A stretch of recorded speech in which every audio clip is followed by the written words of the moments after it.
बंदे गणेश जी के मूर्ति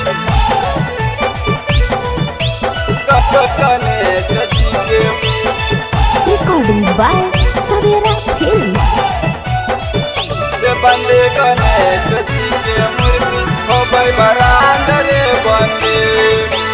बंदे गजबे साजल हा कोई पंडाल रे बंदे गजबे साजल हा कोई पंडाल रे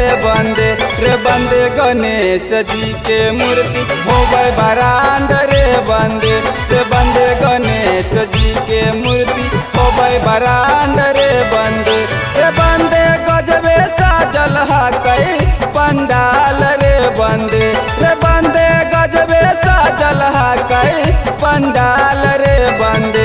बंदे गणेश जी के मूर्ति हो भाई बरांड रे बंदे गणेश जी के मूर्ति हो भाई बरांड रे बंदे गणेश जी के मूर्ति गणेश जी के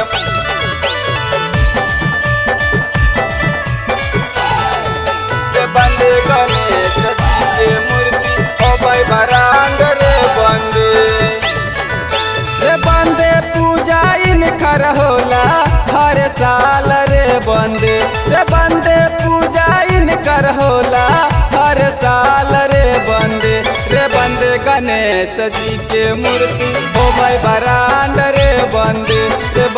गणेश जी के मूर्ति हो भाई बरांड रे बंदे देवो के देव के हा कोई सनातन रे बंदे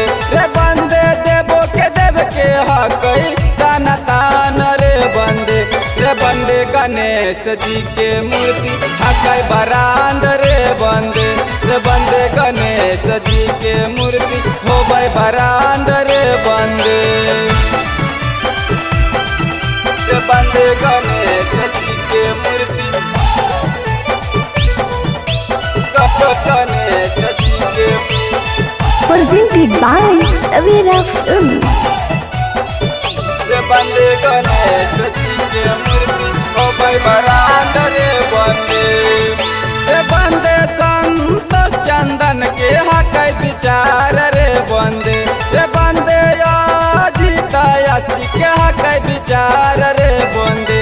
बंदे गणेश जी के मूर्ति हक बरांड रे बंदे गणेश जी के मूर्ति हो भाई बरांड रे बंदे मनीषा नीतीश छोटू के हक विचार रे बंदे मनीषा नीतीश छोटू के हक विचार रे बंदे गणेश जी के मूर्ति हो भाई बरांड रे बंदे